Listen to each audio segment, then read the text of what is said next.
Rein is a beast tamer who is part of the hero's group. However, the hero, Arios, kicks Rein out one day. The reason is that he only has beast taming powers and basic martial arts skills. He cannot fight, so the others have to save him constantly. So, Arios kicks him out and tells him to leave all his gear, saying that it was the group who collected them. Realizing that his teammates thought so little of him, Rein leaves the group. Rein now has no good gear and no coins. He's starting from zero. So he decides to join the Adventurers Guild. The receptionist, Natalie, asks him what his class is, and Rein says Beast Tamer. Natalie becomes worried that he might not be safe alone, reminding him of his former group members' words.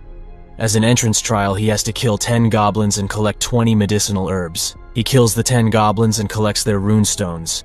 Suddenly, he hears a scream from the forest. A giant killer tiger has trapped a cat girl. Rein tries to stab its head, but his knife breaks.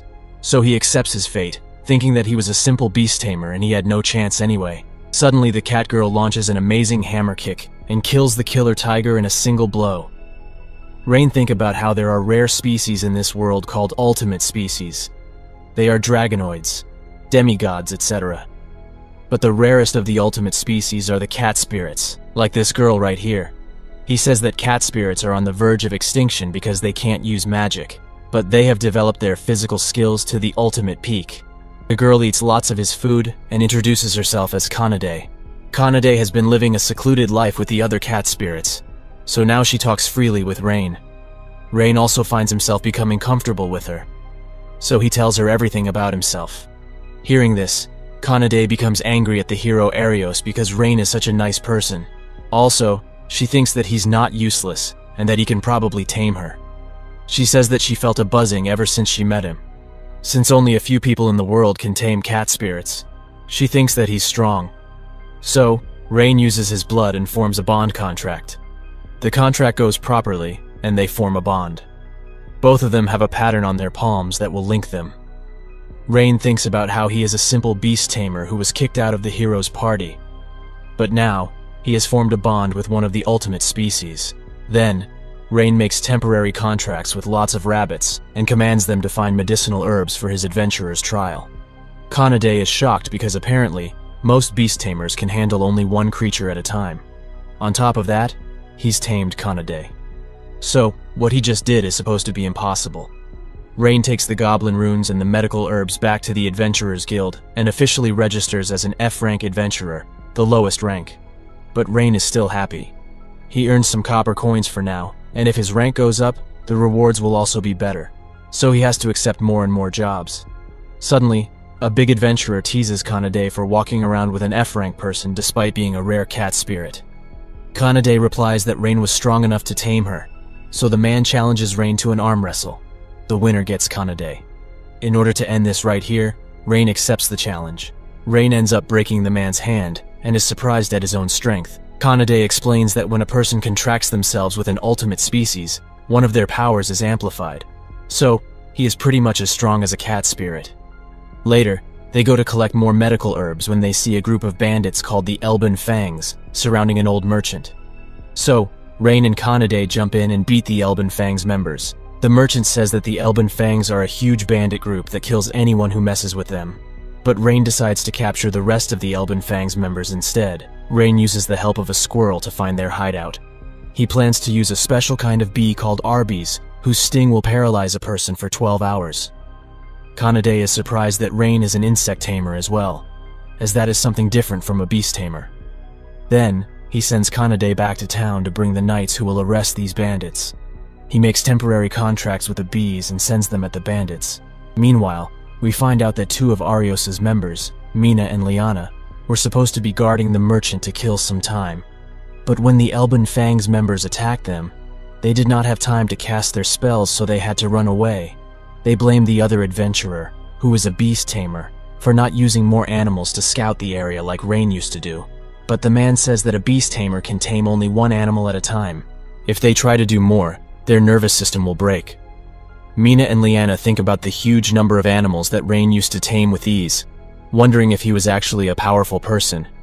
But these two idiots are in denial, so they think that the man is lying, saying that Rein could never do anything important. Meanwhile, Rein has done something important by paralyzing all the Elben Fangs members, while Kanade brings the other adventurers to arrest the members because the knights did not bother to come. But suddenly, they are attacked by king lizards that had been captured by the bandits. But Rein and Kanade use their strength to knock them out one by one. Rein thinks about how this is different from his time with Arios, all because of Kanade. They come out alive, and all the adventurers celebrate, acknowledging their strength. Rein thanks Kanade for being by his side, as he feels like he can now do amazing things. Because of this significant action, Rein is promoted to E rank and given a pretty nice reward of silver coins.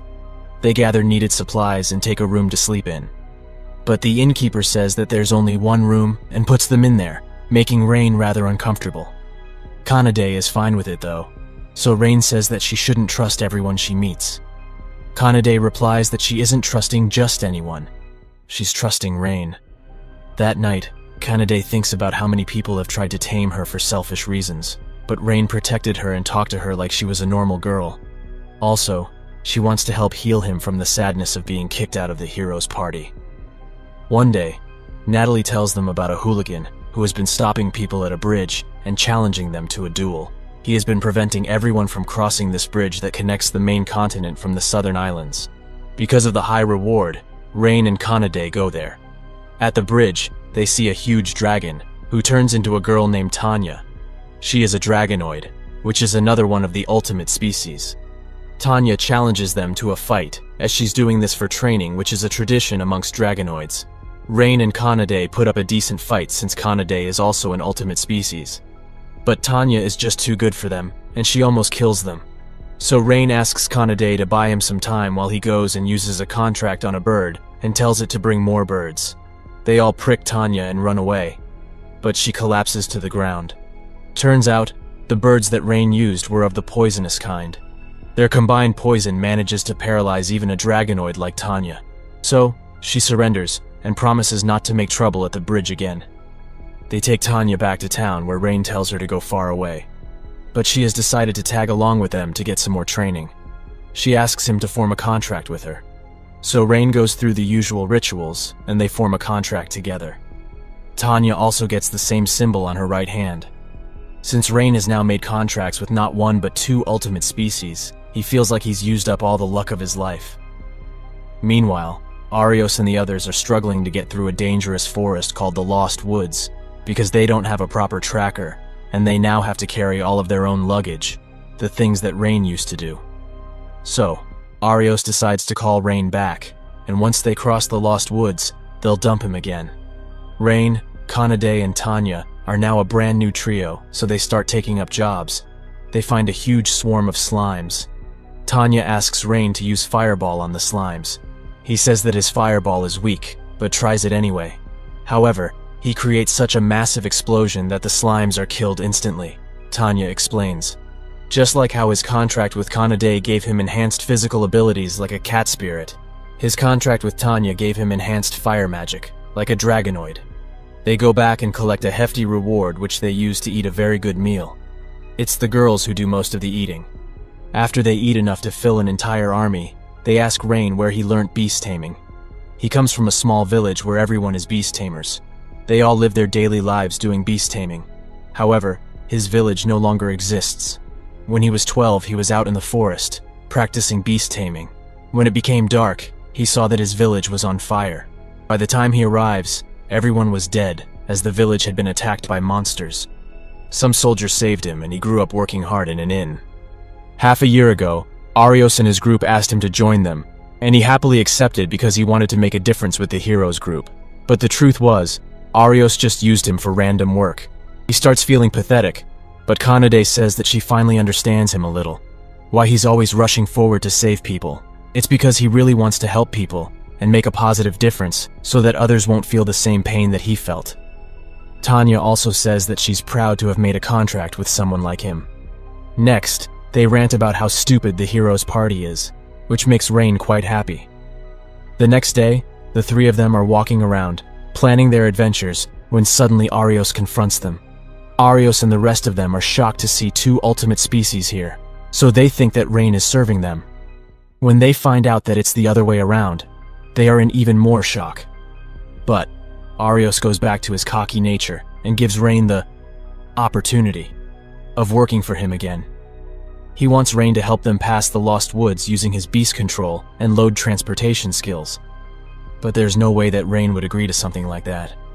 But Mina becomes desperate and tells him about the Shield of Truth, which is an important relic that they need to defeat the Demon King. Else, the Demon King will attack everyone. The powerful will protect themselves. But what about the weak ones? Rein is worried that the world will face the same thing that happened to his village. So, he agrees to help Arios despite the way he was kicked out. The heroes group mocks him, saying that he should have accepted right at the beginning and he wasted their time. So Kanade and Tanya demand that they fall to the ground and apologize to Rein if they want him. Else, they will destroy them.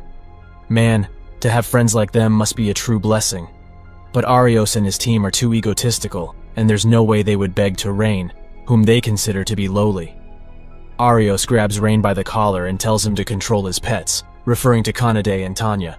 So of course Rein gets angry and punches Arios, shocking everyone, and that was one satisfying punch. Rein says that the two girls are his beloved comrades. So Arios challenges Rein, group versus group. Kanade will fight the bald knight, Agath. He's a super strong warrior whose blade shakes the entire forest. Kanade launches a barrage of attacks on him, and Agath is shocked that she's fast and her attacks hit like hammers. He prepares his strongest skills so Kanade uses just 50% of her strength and kicks him. He asks why she's serving a weakling like Rein, and Kanade says that it's because Rein is stronger than all of them. Agath crashes into a tree, which falls and he gets knocked out. Elsewhere, Tanya is facing Lian the magician and Mina the holy priest. They launch their best attacks at her, but being a dragonoid, it's too easy for her. She just snaps her fingers and their spells disappear. But they seem to have this belief that the hero's party has the divine protection of God. So, Tanya replies that Rein will tame more and more ultimate species, and he might even end up taming God. Then she shows them what proper magic looks like. She blocks out the entire sky with dark clouds, and covers it with dozens of magic circles. Lian and Mina apologize, and Tanya forgives them. But they pass out due to shock. Elsewhere, it's the hero Arios versus our hero Rein. Arios' swordplay is second to none, and it really pushes Rein back. But Rein says that he does not feel the same desperation that he did when fighting Tanya. He punches Arios, making him spit blood. His attacks break entire rocks, shocking Arios. So, Arios uses the hero's special lightning magic, but Rein's powerful fire is enough to stop it. Arios still has other magic up his sleeve, but he suddenly becomes paralyzed. During their fight earlier, Rein was multitasking by controlling an Arby which has now paralyzed Arios. Arios begs for forgiveness while crying, but Rein is still angry at the way he mocked Kanade and Tanya earlier. He punches so hard that it causes an explosion in the forest. But he didn't really punch Arios. That would have killed him. Then, he happily reunites with Kanade and Tanya. The group rounds up all the heroes' party members and makes them apologize, with Tanya and Kanade doing most of the threatening. Then, the group continues on into the woods to retrieve the Shield of Truth that only the hero can wield. The two girls ask if he is okay with helping this hero who seems like a really bad person. But Rein just rubs their head, which makes them blush. Since the Lost Woods are constantly growing, Rein transfers his mind into a bird and finds out a narrow path. But when they follow the path, they are brought back to the same place. Tanya uses her magic to find a tree that is emitting illusion magic. That's the reason why they have been walking around in circles. She tells Kanade to break the tree, but just then, a strange female voice tells them to leave this place. And from the tree comes out a fairy, another ultimate species like Kanade and Tanya. Fairies can use magic which is more powerful than even dragonoids, and they hate humans because of how humans destroy nature for selfish reasons. The fairy threatens them, so they run away. Tanya and Kanade are ready to work together and fight. But Rein wants to solve this by talking, and the girls comment that Rein is just so kind. Rein says that he is not here to hurt the forest. The fairy prepares to attack him, so he accepts it. He thinks about how he has been in situations before where he could not communicate with words, so he had to show trust. The fairy attacks and he just stays there, just to earn her trust. He says that not all humans are bad like the ones she knows. The fairy becomes shocked, but she attacks again, and this time, Kanade and Tanya protect him. Then, they talk about what a good and kind person Rein is. The fairy is curious and introduces herself as Sora, and she will hear what Rein has to say. She says that she won't take down the illusion barrier as it protects their fairy village. But if it is to defeat the Demon King, then she will give him the shield. So Sora goes inside and brings out the shield, giving it to him just like that. She says that it was an agreement between the fairies and the previous hero to pass on the shield when the time came. Then she tells them to leave. But Rein senses that something is bothering her, so he offers to help her. Sora almost tells him something, but she's worried they might get hurt. But Rein does not care if he'll get hurt. Kanade and Tanya also vouch for him. So Sora says that she has a younger twin sister named Runa. Sora and Runa were responsible for guarding the paths to the fairy village, but one day, they were attacked by a monster from the Demon King's army called Shadow Knight. In the fight, Runa was captured. The others are surprised because fairies are supposed to have powerful magic, but Rein explains that a Shadow Knight is a C-rank monster. It should not be able to defeat fairies, but it has the power to cancel magic. The fairies are at a disadvantage against Shadow Knights as only physical attacks work. Sora's village leader was not willing to go save Runa, as it would put them all at risk. She starts crying, so Rein promises to save her sister, so she hugs him and cries even more.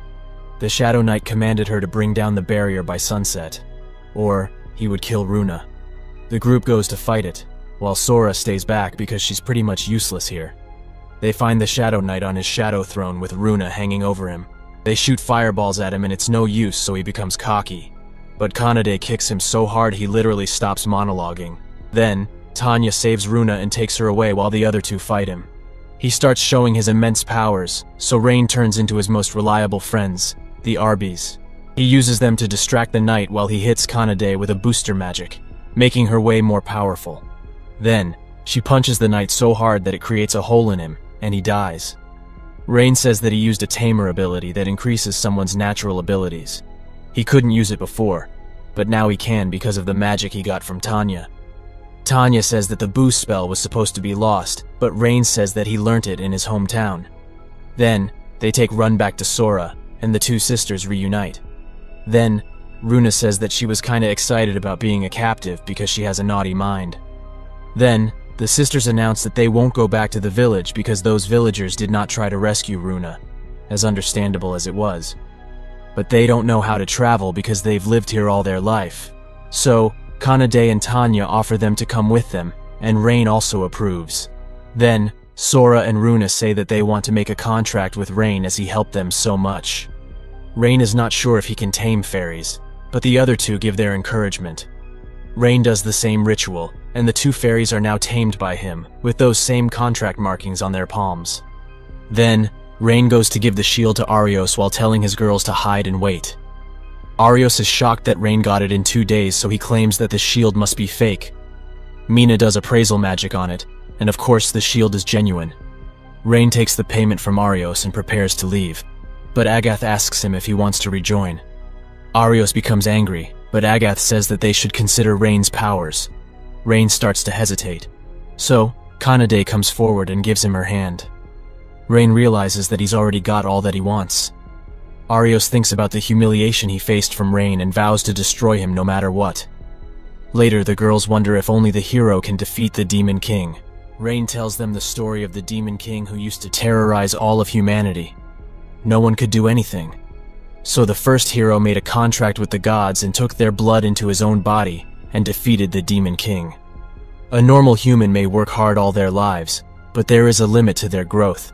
But the hero has the blood of the gods, which gives them a power called Limit Break, meaning they can become more and more powerful, without any limits. He says that Arios may be weak now, but he will eventually be super powerful. The girls point out that Rein is kinda also like the hero. He has made newer and newer contracts, giving him more and more powers. Kanade suggests that Rein could make contracts with even more ultimate species and be strong enough to defeat the Demon Lord. The others also prefer him over that lousy hero. But Rein says that fighting the Demon King is a serious task, and he's not sure if he is ready mentally. He wants to take time to decide such an important thing. The girls are ready to wait for his decision, and they will support him no matter what. Rein realizes that the crossroads of his life is coming here. The 5 of them start living together. One day, the girls advise Rein to get a weapon for himself. They go to the best equipment shop in town. It's run by a dwarf named Gantz. Gantz is rude, but he's a very good blacksmith. Rein chooses a dagger but suddenly gets a strange feeling. Just then, an adventurer enters with a bag of money, asking Gantz to give him the best weapon here. Gantz gives him a fancy-looking sword, and the man goes away happily. But Rein says that the weapon is only good as a ceremonial. In a real battle, it's lacking something. The same goes for all the other weapons here. Rein asks if he's hiding something. Gantz suddenly laughs and says that Rein is correct. All the weapons here are mass-produced with basic-level uses, but his best weapons are the ones he put all his efforts in. He shows them to Rein, who immediately sees how good these ones are. Gantz says that he does this because he wants his customers to match with the weapons that are perfect for their skills. He does not want low-level people to buy good weapons just because they have the money. Gantz asks how Rein could tell the difference. Rein says that being a Beast Tamer means he is used to observing every little detail of everything and everyone. Gantz is impressed and decides to make a special weapon just for him. But there is a problem. He does not have the right materials. The group goes back to the Adventurers Guild, which is really crowded. Natalie says that the hero Arios is recruiting members with the promise of fame and riches. But the group ignores them. Rein gives Natalie a request to investigate a mithril mountain. The mithril mountain belongs to Gantz's family, and mithril is used to make the strongest weapons. But somehow, the mithril has depleted there. So, Rein offered to investigate the mithril mine. It's a short hike there, but the two fairy sisters get tired easily because their physicality is almost non-existent. But they finally reach the mine. Rein suspects that the mithril is being depleted because of illegal miners. Suddenly, he notices an eagle moving weirdly, and sure enough, two illegal miners come out whom Tanya and Kanade quickly knock out. Rein needs information from them, so the two fairies offer to look into their memories. They find out that adventurers have been stealing the mithril, and there are 5 more inside. In exchange for helping him, the two sisters ask for a pet to their heads, which really makes them blush. Rein reminds them of the eagle that was moving weirdly earlier, and warns them that there might be a Beast Tamer amongst the miners. They enter the mine, but the other adventurers attack them immediately. However, they are no match for the ultimate species girls who take care of them with ease. Only the Beast Tamer is left, whom Rein knocks down with a single punch. So, he summons a behemoth, which is a B-rank monster. The behemoth starts wreaking havoc, causing danger to everyone involved. So the girls take their prisoners outside. Rein and Kanade stay back to fight. The plan is that Rein will distract the behemoth while Kanade will capture the man and make him stop the monster. Kanade easily captured the Beast Tamer, but he says he'd rather die than let his theft be known. So Rein makes a huge gamble and tames the behemoth, overwriting the other guy's contract. Rein says that he himself wasn't sure he could do it, but his friend's words gave him the motivation to do something which was considered near impossible. But the man goes into denial and starts yelling at the behemoth, so it attacks him instead. In order to save him, Rein kills the behemoth, and he sounds quite regretful at doing that. Then, they find out why they were stealing the mithril. They had all bought weapons from Gantz. Not the good stuff, but the mediocre stuff. Other adventurers had made fun of them, so as revenge, they were stealing his precious mithril. When Gantz hears this story, he realizes that he should have put his full effort in every single one of his weapons, instead of making mediocre ones and putting his customers through a test. He thinks that he's a failure, but Rein assures him that he now has a chance to make corrections. So Gantz decides to put his 100% effort into all weapons. He also asks what kind of weapon Rein would like, who replies that he wants a dagger and a gauntlet. Then, he secretly gives Gantz an idea. Meanwhile, Arios is looking for candidates, but none of the Beast Tamers can tame more than one animal at once, nor can they tame ultimate species, which are considered impossible. Mina thinks that all the candidates would be decent at support roles, but none were on the same level as Rein. Arios also thinks about how he's the hero, and he has the duty of saving the world. But he takes a purple ring and says that he needs to eliminate Rein first. Elsewhere, Sora and Runa ask Rein if he feels anything different, since their contract should have given him a unique power, like Kanade's strength and Tanya's magic. Rein says that he feels nothing. So the two of them get sad, thinking that they have failed as contract makers. But Rein says that he values their companionship more than their powers. They all become happy and go for lunch. But just then, a rich-looking man says that he's interested in Sora and Runa, and will make them his. He introduces himself as Edgar, the son of the local lord, which explains why he's such a douchebag. Sora and Runa refuse to go with him, so Edgar uses his guards to force them. However, Rein defeats them faster than you can say anime explained, but Edgar, being a douchebag, threatens to kill his own innocent citizens if Rein keeps resisting, saying that peasants are nothing more than tools to be used by lords like him. Sora and Runa offer to use their magic, but then it will be revealed that they are fairies because fairy wings become visible when they use magic, and that will cause even more trouble. Suddenly, Rein gets a vision of multiple spell circles activating at once and he uses it, sending multiple fireballs at all the enemies at once. Sora and Runa think that this is a fairy skill that allows a person to cast one spell multiple times at once. Edgar runs away, and the people thank Rein for saving them. Later, Runa tells the other girls about Rein's new skills, consecutive incantation. Also, his contract with the fairies has allowed him to control his previous magic better, which he couldn't do when practicing with Tanya.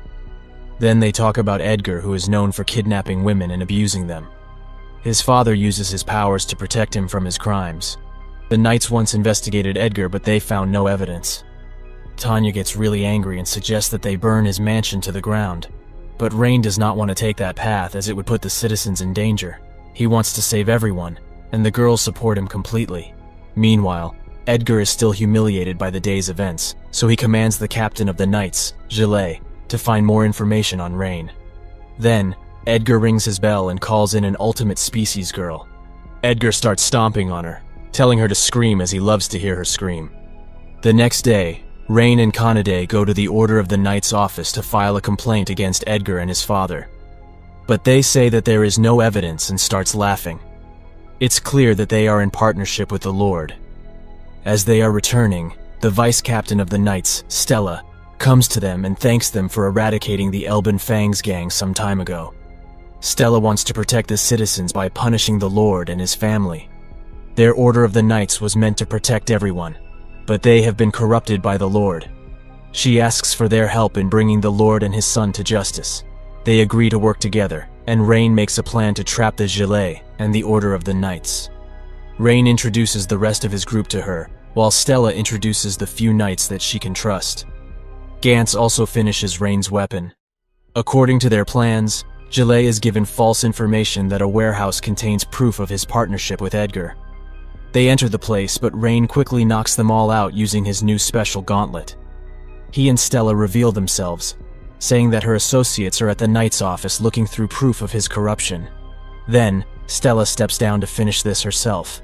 She kills Gillet, a man she once respected. Edgar gets news of all this and furiously stomps on the poor girl again. Just then, Arios arrives at his place and says that he too hates Rein. He gives the purple ring to Edgar, saying that he can use its powers to kill Rein. Meanwhile, the ultimate species girl, whose name is Nina, starts crying thinking about her life before all this. She used to have a simple life, just laughing and enjoying herself with all the people. But now, she's a slave. Outside the castle, Stella and her knights, along with Kanade and Tanya, break through the main defenses. Using this diversion, Rein and the two fairies sneak inside to save the kidnapped girls. Runa uses material search and senses several people down below, but she also senses a super powerful presence above them, probably another ultimate species. Runa and Sora down to save the girls while Rein goes upstairs. He finds Nina and notices her fox ears and 3 tails. She's from an ultimate species called the demigods. Rein quickly breaks into the prison and heals her. He is very kind to her, and Nina hugs him while crying. Back in the past, Edgar had attacked Nina's small village and threatened to kill her friends if she did not obey him. So, Nina was forced to wear a magical slave collar. Since he just enslaved a demigod, Edgar starts calling himself God. Back to the present, Rein says that she has been a very strong person all this while. He notices that the collar uses the same principle as a Beast Tamer's contract spell. So he tries to overwrite it, but gets hit with a powerful counterspell. But Rein uses all the strength and skills that he has received until now, and breaks her collar. Meanwhile, Sora and Runa take the kidnapped girls to safety. Then, they defeat the rest of the guards. The Lord is scared, but Edgar tells him to escape to safety, saying that he will deal with it. Down in the mansion, Rein catches up with the rest of the girls. They all assume that Rein has chosen another girl for himself. Rein tries to deny it to no avail. But they all readily accept Nina because she is so cute and fluffy. Suddenly they see the Lord trying to run away, so Rein uses his new bracelet to capture him. So Edgar arrives and summons a literal Grim Reaper with his ring. The Reaper stabs him in the chest. Ario stands on top of a building and laughs like the heroic villain that he is. Back downstairs, Rein is actually alive and well. All the girls are shocked. Did he survive because he has contracted with Ultimate Species, or because he's a Beast Tamer? Why? Runa gets an idea and hits him with poison, but he survives that too. After getting a scolding from everyone, Runa explains. Rein only got one skill after his contract with Runa and Sora. That doesn't make sense. Instead, it makes sense that he got the ability to nullify any instant death spells. Meanwhile, Edgar is sitting there in pure shock. He's someone who has always gotten everything he's wanted, and now he's getting nothing. He is unable to accept this, and his negative emotions allow the ring to grow even more powerful, so much so that it completely consumes him. Rein throws a powerful fireball to subdue it, but it's no use. Out of it comes a demon that Rein recognizes instantly, the one that destroyed his village and killed his parents. The demon then flies towards the city and starts attacking the townspeople, so Kanade drop kicks him to the ground. Then, Sora and Runa drop a powerful holy spell on him. It's no use. Seeing that he's up against Ultimate Species, the demon calls reinforcements, monsters in limitless supply. The girls kick ass, and the two fairies hold him in place while Rein uses the ultimate boost on Kanade and Tanya. The four of them go all out on him, enough to kill powerful creatures. But he still survives. Then he summons tons of flying monsters as well, and goes to destroy the entire area. Rein says that he has a plan, so Sora and Runa offer to teleport the citizens to safety until then. Meanwhile, Arios and his team look at the destruction. Mina mentions that demons are the Demon Lord's top soldiers, and it is the duty of the heroes' party to fight them. But Arios says that it's not worth their time. They should just focus on the Demon Lord. Agath is against that, but Liana is in support of him. Down below, Stella and her soldiers bring the people to Sora and Runa, who teleport people to safety. Meanwhile, Kanade and Tanya are having a bad time with the monsters. Not because the monsters are strong, but because they're just so many. But just then, the Adventurers Guild arrives to clear the path for them. They even got free weapons from Gantz, not the average ones, but the best of his weapons. The adventurers were happy to help Rein anyway, saying that the hero is too cowardly. Meanwhile, Rein is preparing to hit the demon with a special one-shot attack, but he's too far away. They need instant teleportation magic, but the fairies only know time-consuming magic right now. Just then, Nina arrives because the plot needs her. Kanade and Tanya point out that demigods can do instant teleportation. Just what he needed. While Kanade and Tanya take care of a horde of monsters, Rein takes Nina with him. The demon launches a powerful attack at him, but Nina uses teleportation to get close to the demon, to wherever he flies. She does rapid teleportation, so that it looks like they're actually flying. Once he's close enough, Rein uses boost on himself, enhancing his Beast Tamer powers. Then, he touches the demon, and uses his Beast Tamer powers on him. However, the demon is too strong, and he starts overpowering Rein. But Rein remembers that he has the power of friendship, so he overwrites the demon's control, and makes the monsters his own. Then he boosts all of them, and makes them eat the demon. The demon loses, and as he's disappearing, he laughs out of respect for Rein. Sometime later, the town begins its rebuilding process. Stella is officially appointed the captain of the knights. All the corrupt knights were sent to the capital for punishment.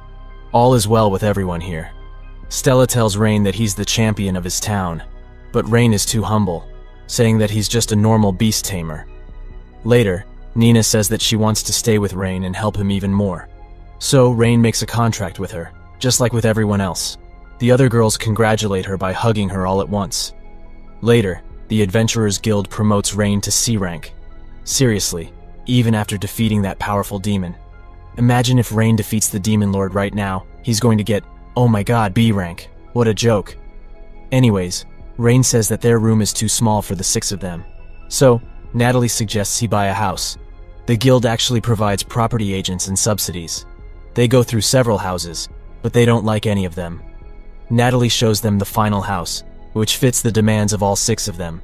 It's fully furnished and within Rein's price range, but it's haunted. Kanade immediately becomes super scared. The ghost doesn't actually do anything extreme like scaring or killing, but it plays pranks all the time, making the place very inconvenient to live in. Rein suggests that they look all around the house and then decide on what to do. They check the rooms and suddenly the furniture starts moving, scaring them. Then, a ghost named Tina, wearing a maid's uniform, tells them to get out. The fairies use holy purification magic on her, but it's no use, as Tina moves around before it hits. So they cover the entire area in purification spells, closing the route for her to escape. So, Tina tries to possess Rein, but Rein tells her to stop and she just stops. Rein explains that in his village he was trained to tame phantoms too.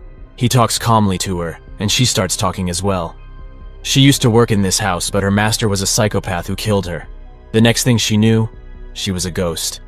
Since she can't scare them, Tina says she'll leave and they can stay here. Rein thanks her and then invites her to live with them.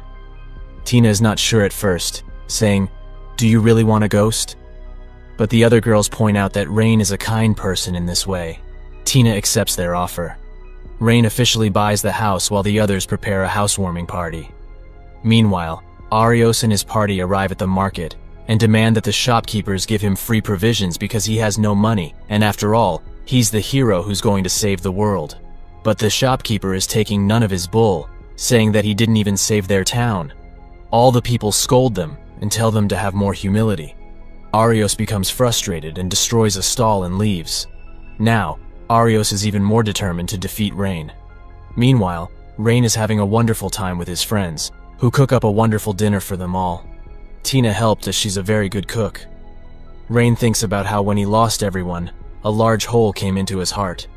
But now it has been filled by his wonderful friends. The girls reply that it's the same with them. Thinking about all the good things in his life, Rein starts crying much to everyone's shock.